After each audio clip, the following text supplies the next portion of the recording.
out doorways. We appreciate it. The air is on. It is very warm. So if you need to fan yourself, please do so. Nobody will take any offense to that. We just don't want anybody passing out. And let's see, we've got a full plate tonight. So obviously I want to run through the Waterview stuff that needs to be taken care of tonight as quickly as possible. And then we'll go ahead and get started with all the candidates for this meeting tonight. I am the president. My name is Geduldig-Yatrofsky. It's again lovely to see you all. We have Lynn Slutz, who is our vice president in the red polo.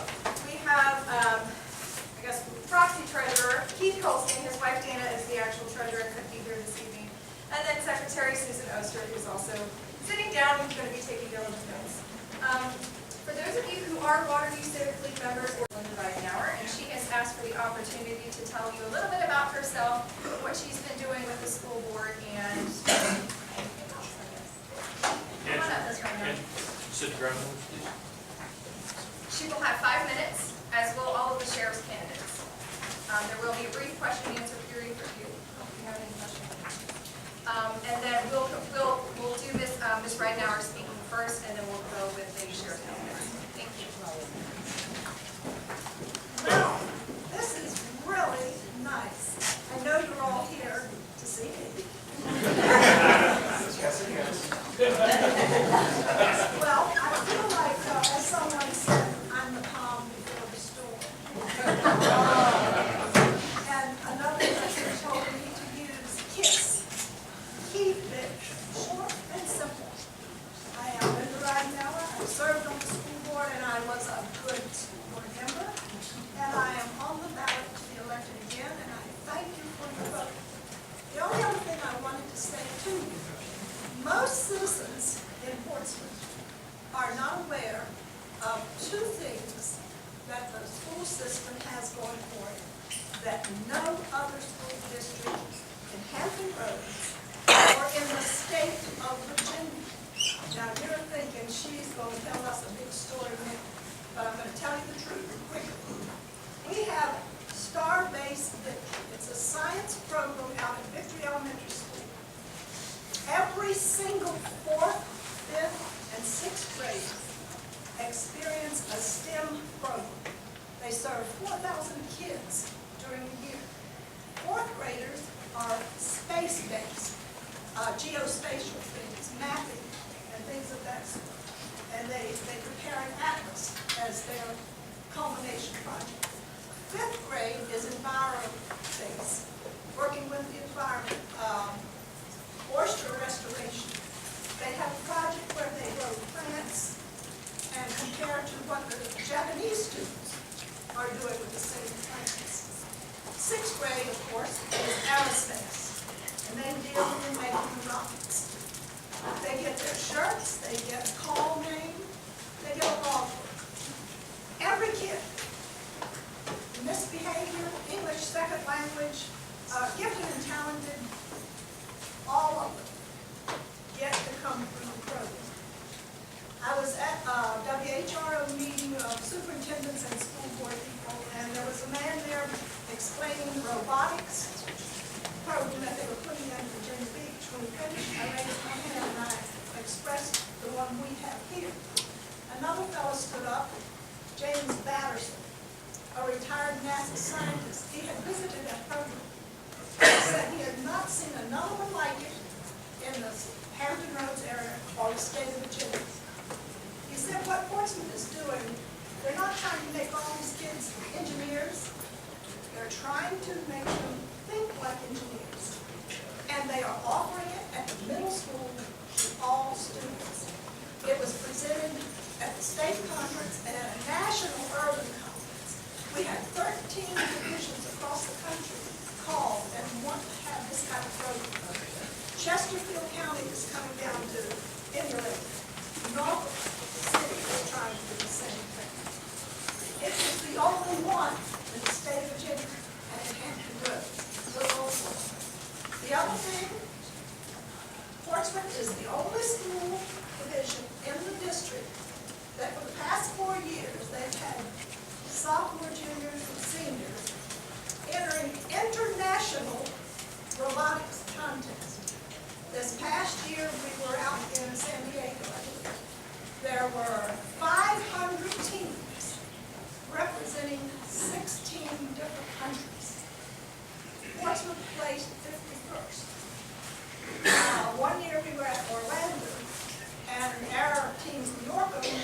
matched up with China. There was a language barrier, but there was not a communication barrier. Each team helped the other with the problems that we had. At the ceremony that night, the team from China presented their banner with the team from North. Now, to me, international, global competition is what education should be about. So I want you to spread the word. Portsmouth ain't the negative place that you think it is. We got a lot of stuff going, even more than that. But we can count on those two things are unique for Portsmouth. And the other thing that's unique, I am the only one on the ballot this year.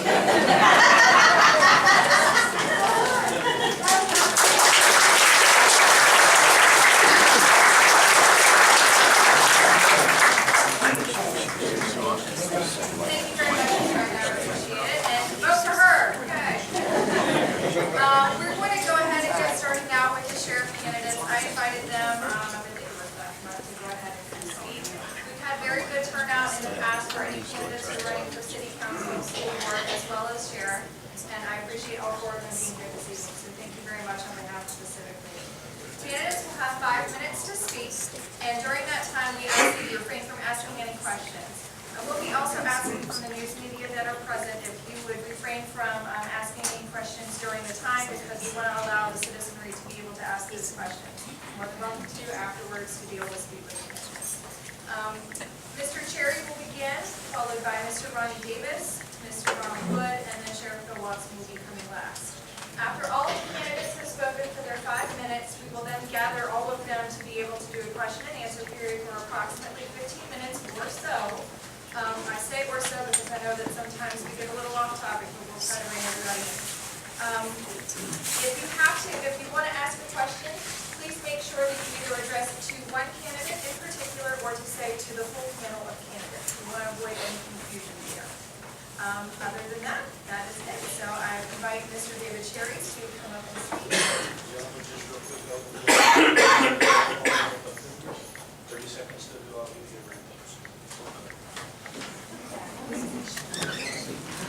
Hello everybody, I'm David Cherry and I'm very happy to be here. Honored that I'm invited to attend.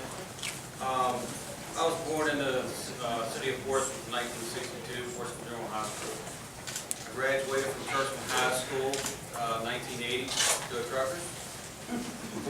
Also attended Tyler Community College. I've been married for 31 years. I have 2 children, David Jr. and Philip.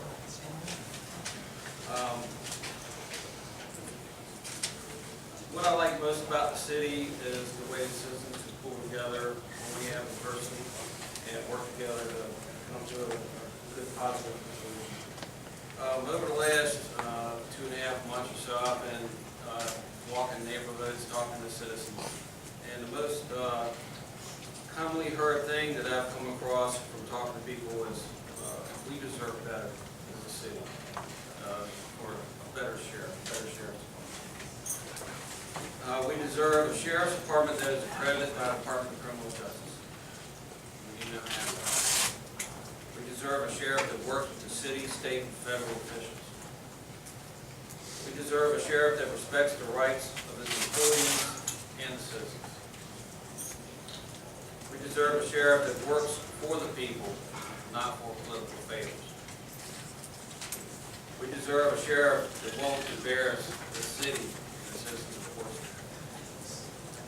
I want to address the jail situation as well. I want to rehab programs for drug addicts in the jail. I have first-hand knowledge on how drugs destroy people's lives and how they just can't ever get out of that addiction. I'm going to be able to come up with some programs we can help them overcome that addiction. And so they can re-enter society and not be re-incarcerated over and over again and ruin people's lives that are in their families. I'm sure everybody here knows someone that's happened to. I want to do our best as the sheriff's department to be able to get them the help that they need so they don't keep going into jail and don't keep stealing from their families so they can buy drugs. Give them another avenue. And it's very important that when an inmate is released in society, we've done our best as a sheriff's department in the city to give them vocational training, to give them counseling, so that they can re-enter society and be a positive member of our society. I will do everything in my power to help these folks stay out of school. Thank you.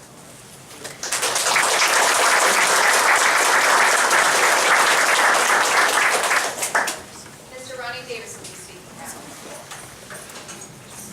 Thank you, Angela. It's nice to see you tonight. What I really want you to know about is a little bit about Ronnie Davis. I was born and raised in this city. I always wanted to be a police officer.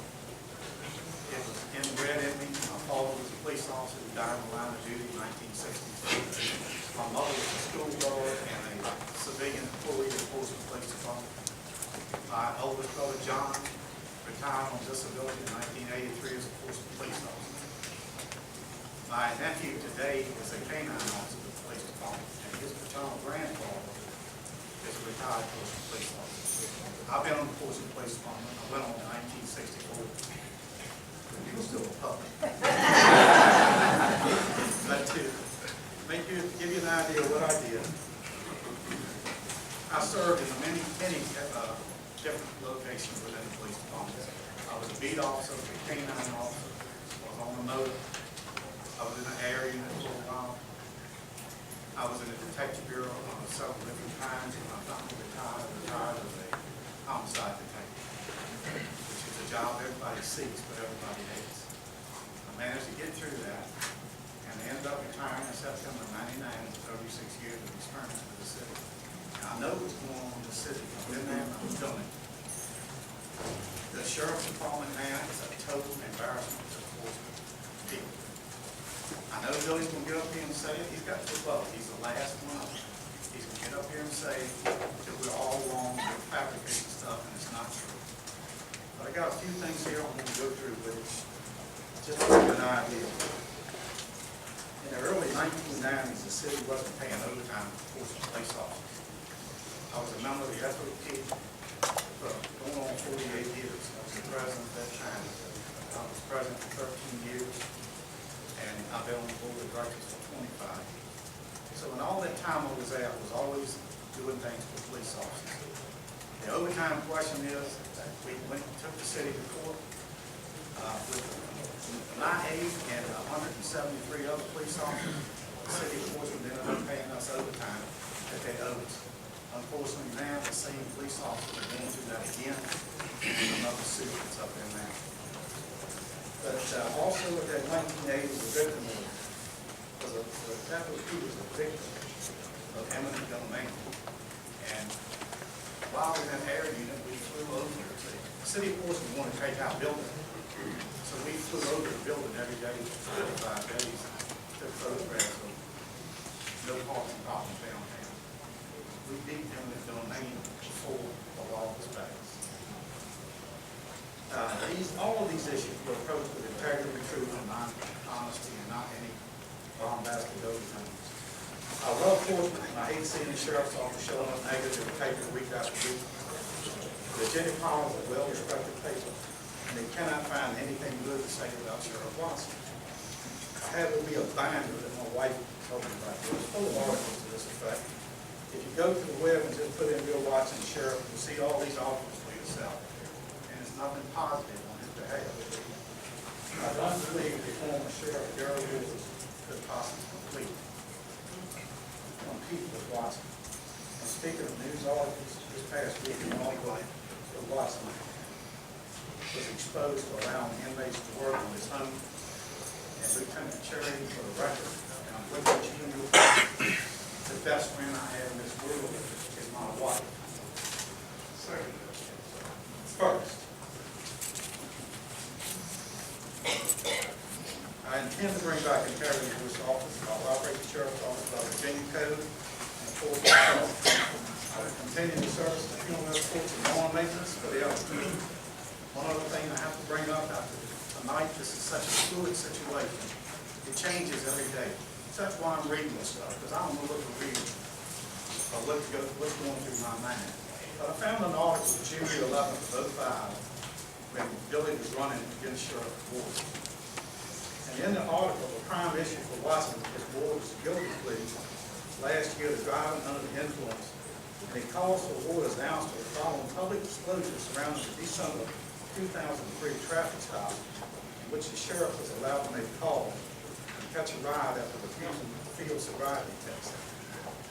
Billy said, and I said, quote, "You have to lead by example," Watson said in an interview, echoing his past criticism of Ward's some made while they were embroiled in a legal dispute. That's time, Mr. Davis. Sorry. Thank you. Thank you very much.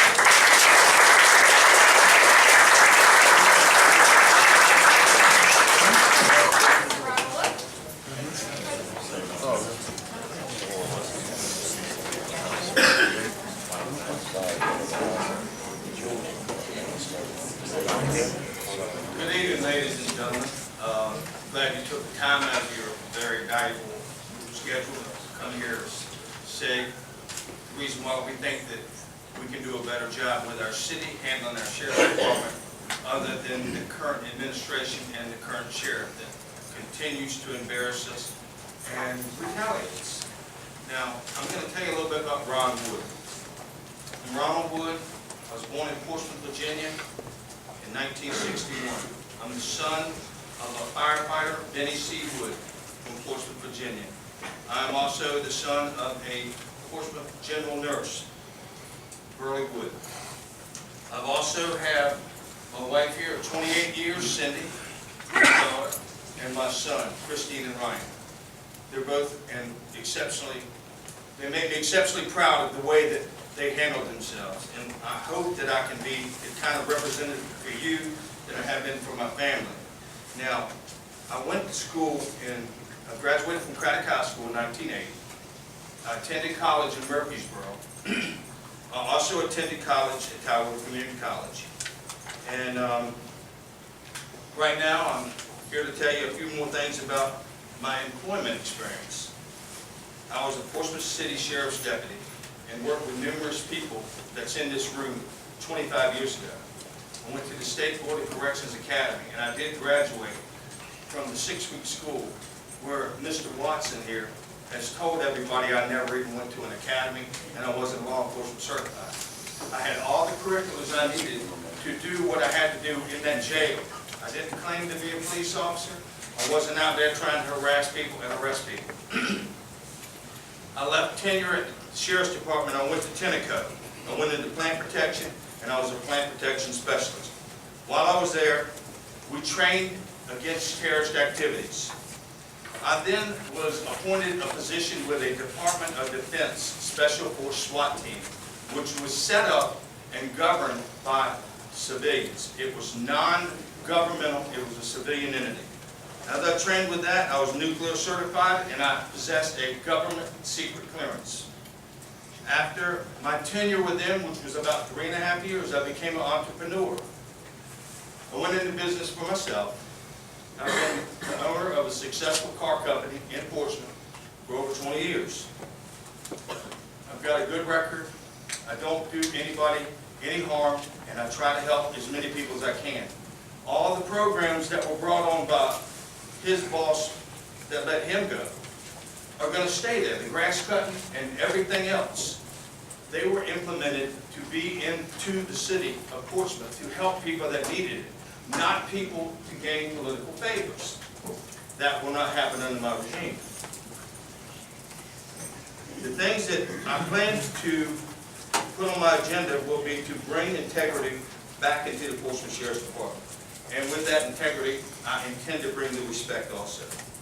I'm going to initiate a program to try and take back intake and receiving from the police department.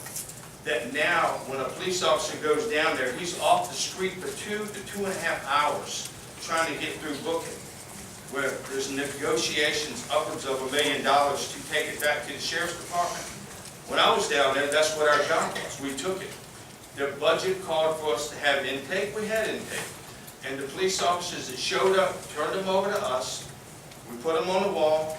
The police officer stayed to the side. After the police officer stayed to the side, he excused himself out. We took him on in, and the police officer was on the road in 15 to 30 minutes. Anyway, some of the things that I also intend to do. I'm gonna use some of the money, I'm gonna use the inmates' money that they have for their canteen services to rehabilitate them the same way Mr. Cherry is thinking about doing. I'm gonna have an initiated program that's gonna allow the inmates, when they leave, to be properly closed when they leave.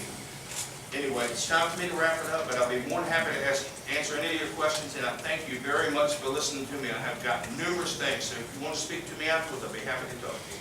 Thank you again for your time.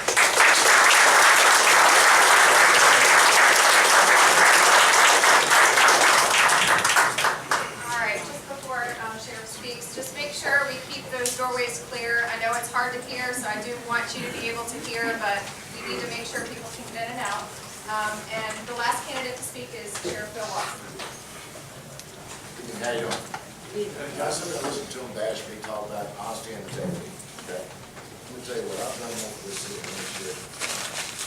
It's a known fact, and even the union power will tell you, if you want something done in the city, you got to do it for sure. We get the job done. And getting back to honesty and integrity, I got 3 opponents. Okay. One opponent is running because he got a traffic summons. And I wouldn't tear it up. One, it's against the law. Number 2, I wouldn't do it if it wasn't against the law. You got the ticket, you pay for it. That's why he's running. He got mad because I wouldn't tear the traffic ticket up. Okay? Another opponent, honesty and integrity. He's done it by the police for 10 years. Right at the chief's mouth, being a police officer 2.5 years. He's been in auxiliary 2 years. That's 4.5 years. It don't add up to 10. And if you look at it, and they're saying, when I come in, I become sheriff, I'm going to keep all your programs, and I'm going to do so-and-so. Well, thank you for your endorsement. I appreciate it. Bring me back on programs.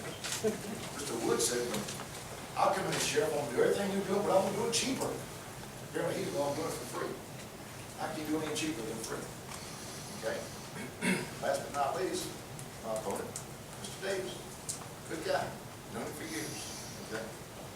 But what I don't understand is, how do you retire on disability from the police department for 10 years, sucking down your tax dollars, and now after 10 years his disability is up, he's on regular retirement, miracle recovery, now I can run for sheriff.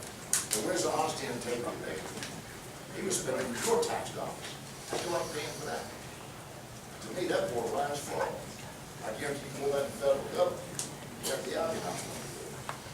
I'd like to know how you retire on 100% disability after 10 years, when you're 74 years of age, you've had a miracle recovery.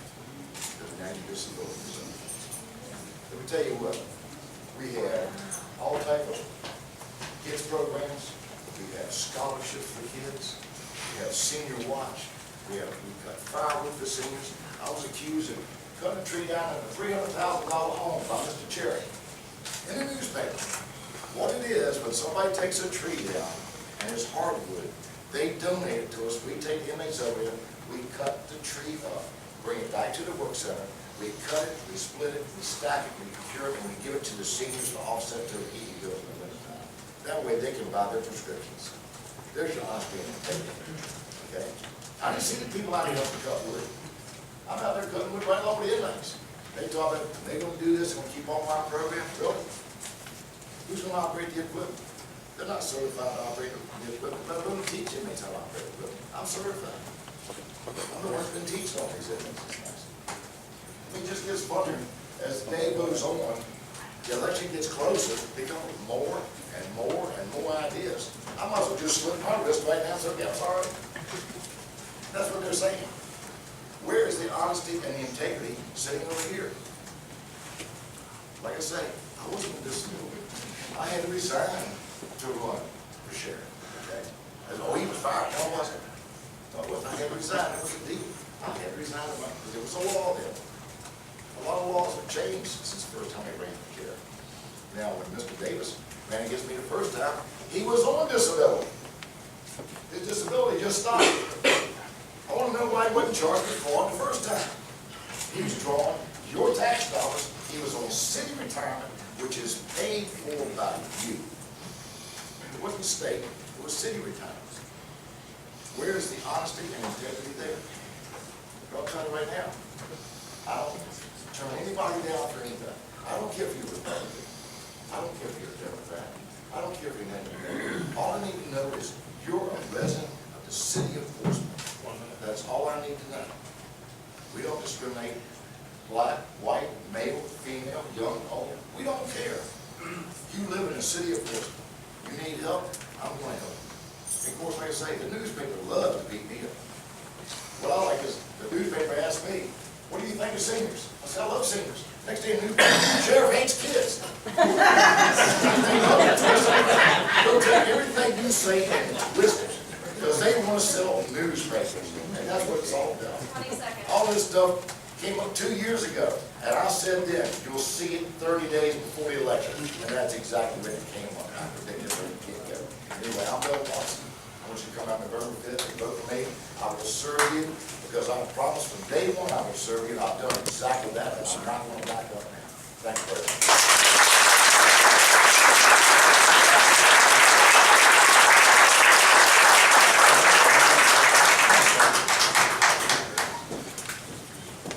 Thank you to all the candidates. I appreciate you all being here. I appreciate everybody else trying to keep cool. I see you're fanning yourselves out there, so I appreciate that as well.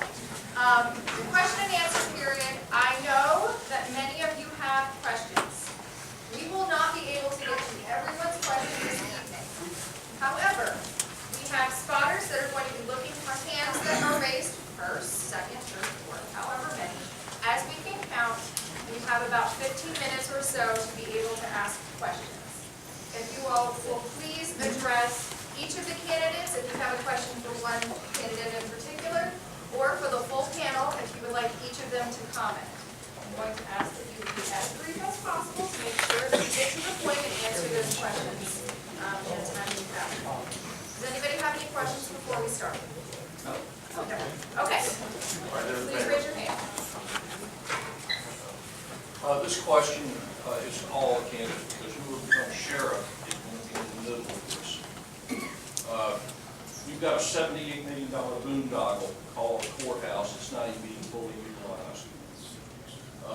There's a proposal now from numerous candidates, and among others, to relocate the jail. It's been factually shown, and no one has provided evidence that it's economically feasible to tear down a perfectly good jail and replace it. That replacement will probably run between $60 and $100 million. What is the justification for relocating the jail?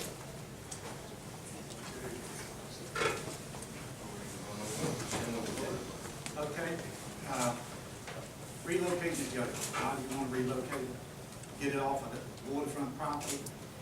You tell me how many millions of dollars worth that property is worth. I want to keep the jail, because if you don't have the jail, you can't have inmates go out here and do the duties that they're doing now. So I don't want to do away with the jail. That much I can tell you. Ray Dengross is playing for 2025, the one who came up with this plan back in the city in 2005. I didn't come up with it. I'm just following what they recommended to do. My view on the jail, that was one of the agenda items I was going to talk about. I plan to work with gentlemen like himself and city council to listen to people that know more about it than I do. The things that I do know about the jail is the property is very valuable. That if we decide that we're going to go as a city unit, not with me fighting or punting or any kind of football playing in the zone, I'm going to listen to people that are more intelligent with me, and then I'm going to guide my staff through relocation of the jail. I don't want to give it up. If we give the jail up, it's done forever. Now, if we relocate the jail and we get us at least a booking process with a little pod that can allow us to have transportation to and from the inmates that's brought in over the night and over the weekend for the arraignments, it's going to cut down immensely on a lot of transportation. But we will still have our jail in case 5 years from now that $18 million a year, $15 million a year exceeds and we got our hands cuffed. Then we can decide when we got more money and we paid our Civic Center down some to expand our jail and bring the jail back to full-fledged. And that's my views on the jail. My views on the jail, definitely want to keep the jail. Very vital to the city of Portsmouth. So, I think as far as relocating the jail, that's something that have to be revisited. I think all the figures need to be gathered from the city, need to be gathered from the state, how much money we can get from the state to they'll help with a certain amount of paying for the jail. Whatever's best for the city, we'll work hand in hand with the city government and come up with a viable solution. The jail needs to stay right where it's at.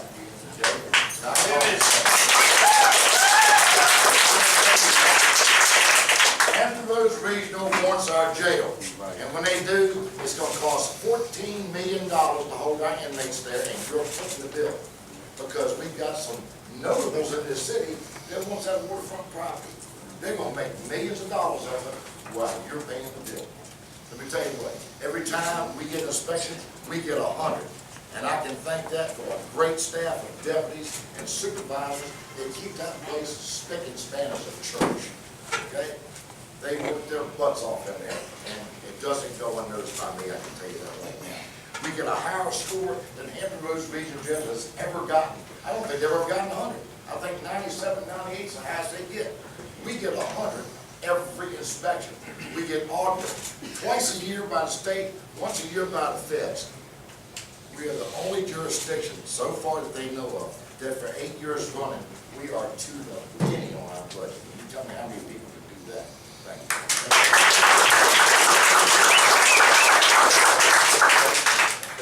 Yes. Question to Sheriff Watson.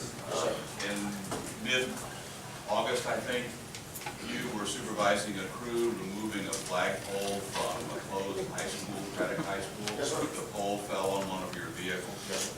Couple of questions about that. What's the status of the vehicle? What has been paid out of your budget to repair the vehicle? But more importantly, under the constitutional authority of Virginia, the sheriff, what business do you have taking down flagpoles from closed high schools? It's a historic landmark, one thing. Plus, it's not costing a dollar to fix the vehicle. That's why I carry insurance. That's why you carry insurance on your vehicles. What happened?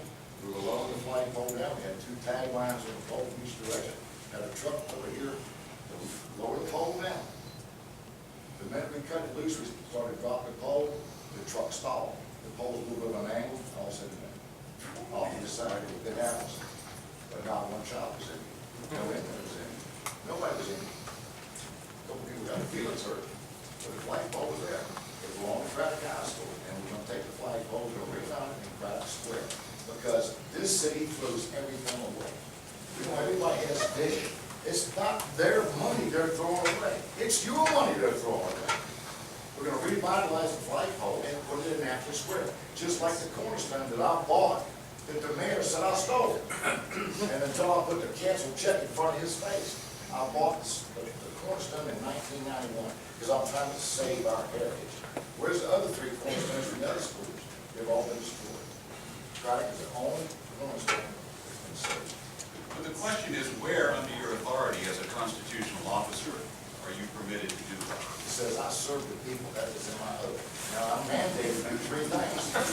I'm mandated to go to jail, courts, and civil process. Okay? Believe it or not, my opponents don't even realize that the sheriff is a constitutional officer. Okay? We're sworn as an oath to protect your constitutional rights under the Constitution. But also, we work for the people. We work directly for the people. I don't work for city council. I don't work for the mayor. I don't work for the city manager. I work for all of y'all. Y'all the ones that put me in office. The problem with politicians, you elect them, and the minute you elect them, Move on to the next question, please. Mr. Spranger, right there. This question is for Mr. Davis.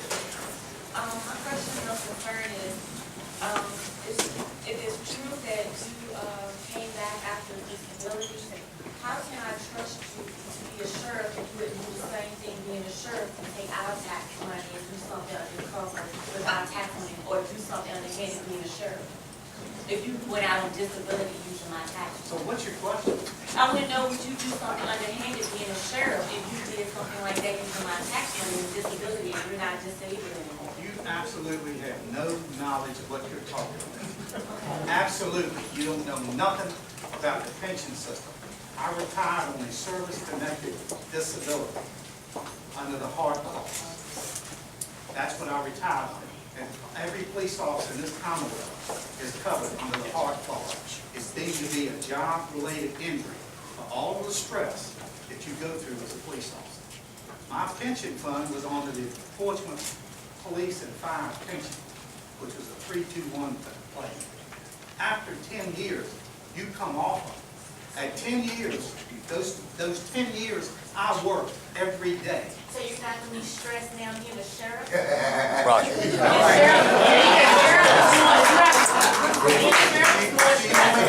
And you're older in age now. Excuse me, Deputy, let me ask you a No, question. I'm serious, sir. No, you're not I'm serious. 40 years old, Yeah, so I and know you're here how for a stressed it is, reason. sir. You're here for a reason. Let's move on to the next question. I like, well, I know the Sheriff Watson can run the department. Are you Has asking anybody your else- question to Yes, us? yes, yes, yes, yes, yes. Tom, just a moment, please. Well, I'm just asking you, so All right, that the I have a person that knows question you're for you. asking who you're actually being I asked. don't need to ask Sheriff Watson a question. I want the other three to answer. What makes you think you're capable of running the business? Running the Sheriff Department is a big business. What gives you the qualifications to run that large business? I've been working and running an FOP That's not a big business. Let me answer the question, okay? You want to put it out, but you don't want to hear the answer. It's a $2 million a year business. I ain't had no problem running it. We're making money, we just expanded, got a huge building. That's how I plan to do it. I got just as much experience in bookkeeping as he had the day he took it over. The only other experience he had was when he ran an ambulance service that was investigated for fraud, welfare fraud. But that won't brought out, but that did happen. That's how I plan to do it. Hire people behind me, get people behind me to know what to do. I don't have to know it. I just gotta have the right person, right? As far as anybody asking me, do I know how to run that jail, do I know how to run that business, can I run a business? Yes, I can run a business. I've been an entrepreneur for 27 years. My family is fed, my kids are through school, almost everything I have is paid for, I'm successful, my business in Portsmouth is paid for, and the bottom line to it is, yes, I can. There's dozens of people in here that can raise their hand to affirm the successful business that I have in this city. And if you don't believe it, you can look around. The ones that want to ask a question, you can put them down. The ones that bought cars, that knows my successful business rate, can say yes. Now, he tells people that I can't run equipment. Well, I had a grading clearing company too. I too know how to operate bulldozers, backhoes, cranes, and stuff like that that will be needed for them avenues. As far as that jail goes, I don't think our sheriff here has spent any time in there while he was an auxiliary deputy riding a motorcycle.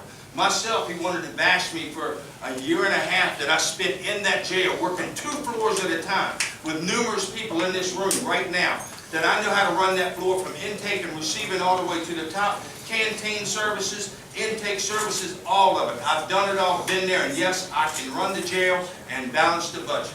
Thank you.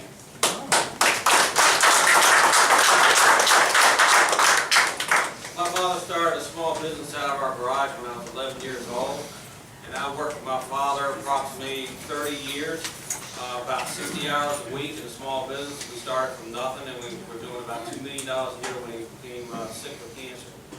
I ran it myself for 12 years after he came down with brain cancer and passed away. I worked with my hands and knees. I worked installing flooring, ran the business. I did the advertising, I did the budget, I did everything. So I have very good knowledge when it comes to small business. I run a business, how to structure a business. We had 2 stores. We had a shopping center in Norfolk. I had 7 different businesses that rented from me. I've got over 10 years of law enforcement experience. Currently a full-time police officer. But here, let's try to get the, yeah. My question is for Sheriff Watson. You know, I just heard you saying a lot of things that you've done well, and I do agree with them.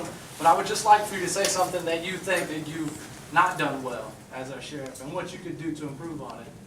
Well, that's a good question. I'm thankful. So there's been a few people that I've trusted that let me down. There's no doubt about it. Like I say, everything we've done in the sheriff's office is for the people. Now, what happened, like for instance, with the inmates, when they were in my house, what the Virginia Pilot didn't bring out, I didn't go pick up inmates and bring them to my house. I had a contractor building a garage. I was paying a contractor to build it. I had some inmates for this in a class with Tower Builders Association. They asked could they come over and see how this was built because they needed a project. They needed some hands-on experience. I said, I don't have a problem if the contractor doesn't have a problem with it, but if they're going to be on my property, they're going to be paid. And that's why there was no crime committed. Look at the last 3 words on that state code. It says, for personal gain. I paid $800 extra to have inmates on my property. They were all written checks. They were all cash. They were endorsed, the whole 9 yards. The state came and talked to me about it. When I said they were paid, they said they were paid. I said, they got canceled checks. When I pulled the checks up, state, please loud, I got that big around. That was never mentioned to them. But the complaint was made. There's always 2 sides to every story. But if you think you can get the complete truth out of Virginia Power, it's not going to happen. They're going to tell you what they want to tell you to sell papers. That's what they're going to do. I didn't agree, sure. She was raising her hand for me, I can't stand very long. This is from Woods. My name is Kay Cook, and you came to my apartment building. I own a triplex on Airline. And you came and asked if I had any of your signs. I had removed a total of 10. I'd thrown 7 away. I gave you the other 3. I want to know where the integrity is in refusing. I mean, we had a shouting match, so I think both of us did. We were both very guilty. I want to know where the justification is in threatening me. You gave me 3 threats, 2 written and 1 verbal. You were going to have the police arrest me for removing the sign, number 1. And number 2, ACLU for removing the sign, and then your verbal threat. So please give me some justification. Ladies and gentlemen, here's the situation. This lady right here owns a apartment complex that has 3 stages in it. Hers is C, the B, and then the A. The persons in A and B gave me permission to put my signs in front of them, as everybody that's running for any kind of an election office, yes they did, gave me permission to put my signs out there, and I put my signs out there with compliance of their property they rented. I come back a few days later, the signs are gone. I was like, where did they go? So I knocked on the door. I asked the people that gave me permission. I never knocked on her door. I knew the person in B, and the person in B and person in A both told me I could put them out there. I put the signs back out in the front and the backyard. They disappeared again. I wrote a note that says, whoever's taking these signs, you need to be paying attention to it, because removal of a political sign is against the law. You cannot take somebody's sign out of there. It is against the law. If you're the landlord, the tenant has the right to supply whoever they want to. If they want to vote for anybody, for anything that's on the ballot, they have the right to allow it to be announced to the public that that's who they stand for. And then somebody told me this woman next door, the woman that was the owner of the whole property, had taken my signs, 10 of them. The 10 signs are not very cheap. I knocked on her door. I told her who I was. I asked her, does she have my signs? Could I have them back? I put the note at the bottom of it letting her know that the ACLU says that the people that are renting that property from her have the right to support the candidate of their choice, and she can't play the Gestapo and come pull them out of the yard because she's renting the property to them. And that was the bottom and the nucleus of the whole thing right there. Nothing more, nothing less. She gave me 3 signs back and told me she threw my other ones away. So if you want to support somebody that's going to hold somebody hostage to not allow them, we'll take her side. But my side was, she took my signs. I had permission from the people who were the tenants, and I placed them there on their request. That simply is not true. Oh, yes, it is. Well, next question, please. Right here. This question is for Mr. Wagner. I saw the baby news and the baby pot. And my concern is, as a citizen of Portsmouth, that you don't know where your tents are going, you don't know where your inmates are going. You said that you didn't know that it was a political fundraiser. Is that how you run your bookkeeping? No, ma'am, what happened, we had 3 calls on the same day for 3 tents, okay? And the way it worked out, one of them was called in by Civic as a fundraiser. He didn't say it was a political fundraiser, he said it was a fundraiser. And the thing is, I don't discriminate. You're a I'm not taxpayer. asking you to discriminate. I'm asking you, why do you not keep better records? Why do you not inquire more? Because this came out of the work site, they didn't call my office, man. Okay, I'm trying to explain to you, because they call the work site, okay? Now, I'm not the person, I'm in my office. I got a call that said they needed a tent, I told them, call the work center. And they left my office and went from there. Okay, so now you're blaming it on somebody else. No, ma'am. That's what it sounds like. You said that you ran the whole You department. don't listen to what I have to say. Are you gonna listen to my question? Yes, ma'am, you just say, well, I know what's going on. Okay. You have to understand, there was 3 tents at one time. Just like yesterday, Saturday, we had tents up at Community Day out here in Dale Hall. We had the tent up and crowd. They get called, we get that tent up sometimes 70 times a year. There's gonna be a chance that the deal makes up. What we do is we type it up, we put it on the board, and people reserve the tents. We just did a thing for Calvin and Manimal, right, Betty and Joe? It happens all the time. If you put a tent up that many times, or that many tents, we've got like 5 tents, but they're sort of sizes, that's what we want. We'll reserve the tent, okay? Now, if you call, say you want a tent for, the 18th of this month, they're already taken, okay? But do you scrutinize, how carefully do you scrutinize who gets where the inmates go and who get the tents? I understand the civic leagues, I understand, civic leagues and outdoor things. I understand that, I understand the tents and the tables and stuff. But I feel like that that your office, because you just said that it was, the work center, that they're not being held accountable, that they, They're not being held accountable, it's just. then they don't know where the tent's going if they didn't know that it was a political fundraiser. And also, my next question is, you said that you didn't. We have time for 2 more questions. Questions out here. When they put the tent up, there's nobody there. How do we know what it is? Behind you, Because you're supposed to right find there. out what it is. Nobody wants to take a call. Thank you very much. Thank you. I'm Catherine Roy, I live in Sterling Point. My question, I guess, first would be for Sheriff. The grass cutting, the tent erection, and all the things that you're doing, are they revenue sources? No, ma'am, they're revenue savings. Okay, that was a good answer, thank you. They're revenue savings. So I would go beyond that. I'm a senior citizen. I didn't know about the grass cutting. Maybe I'll take advantage of that. And you might But I would qualify. have this question for you. If one of your inmates is injured in these jobs where we're applying labor for free, where is the liability? Whose liability? They're is covering that? workers' comp. We have workers' comp. And what is the carrier for your workers' comp? The city is self-insured. And I'll pay a certain fee every year to the city, same thing as an insurance policy. So the city is self-insured, which is the same way the vehicle was repaired, was a self-insurance plan with the city. Which I have to pay $10,000 per vehicle for the insurance policy to be insured in the city. But I would make, Okay. I would Thank you make very much. the point Appreciate that it. it's Next question. coming out of We have taxpayer time for dollars. 2 more questions. 2 more questions. Blue shirt right here. So, Mr. Cherry,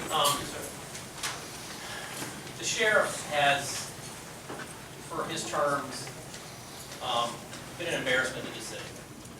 We all know that. He blames the press for twisting his situations around. How do you propose to uphold one of the mission statements in the Sheriff's Department website, unquestionable integrity?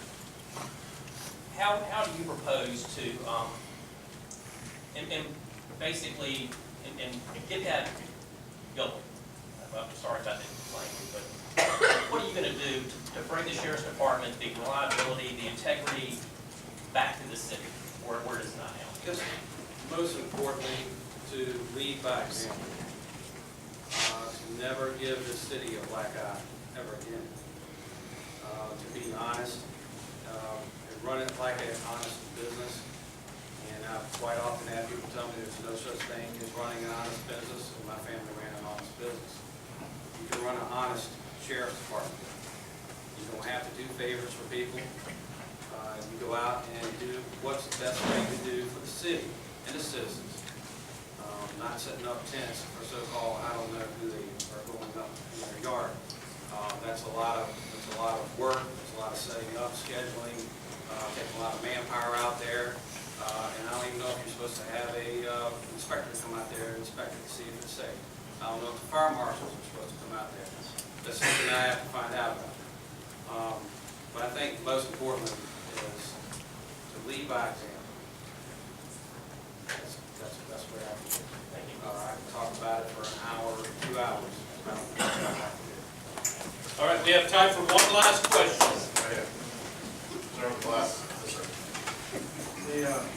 I'm Donald Wilder. I'm not a lawyer, but I have got the, where I hate spoken. And I looked up, my son was ready and I'm done. Yes, sir. Indeed, I wasn't there. Okay, but I would have liked to.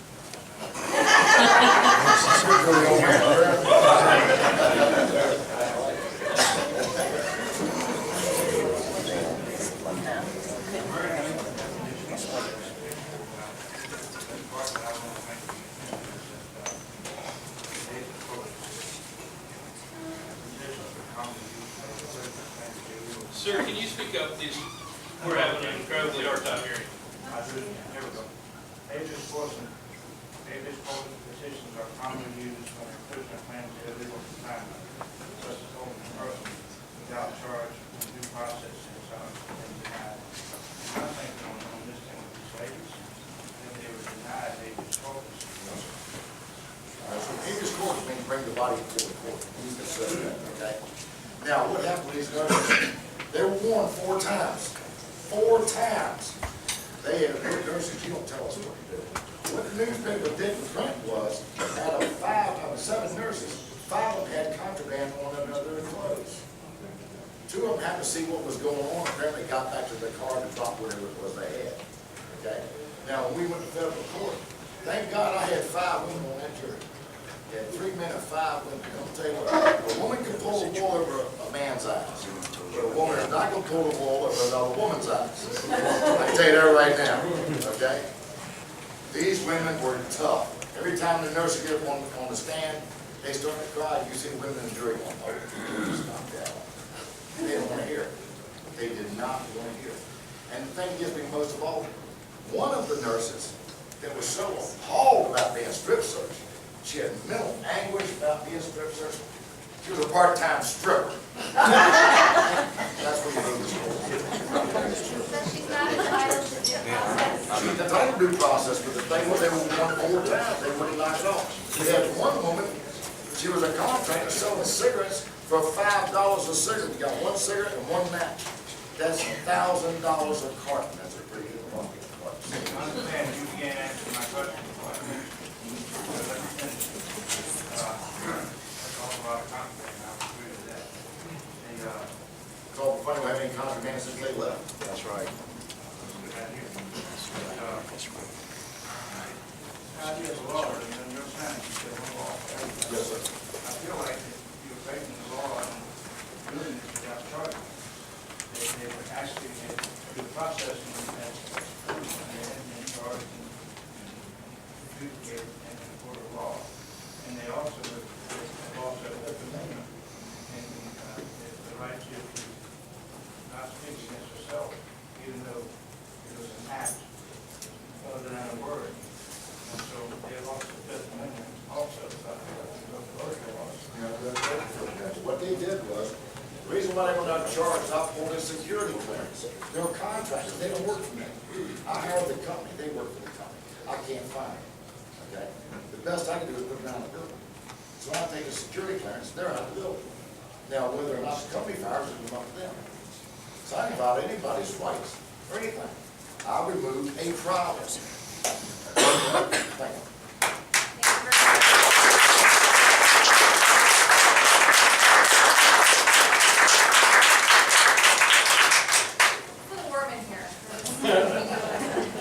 Thank you to all of our candidates. We appreciate you being here. Thank you. We appreciate everybody being here. We wish that Waterview would come out. We had so many people here. It was amazing. That concludes tonight's remarks. Vote November 5th. That's all that I can say. Your voice won't be heard unless you go vote. Make sure your neighbors know. Make sure your fellow members of churches know. Your coworkers that reside in Portsmouth. Everybody needs to vote. So thank you very much for coming. Please be safe getting home. And I don't know who's playing Monday Night Football tonight, but don't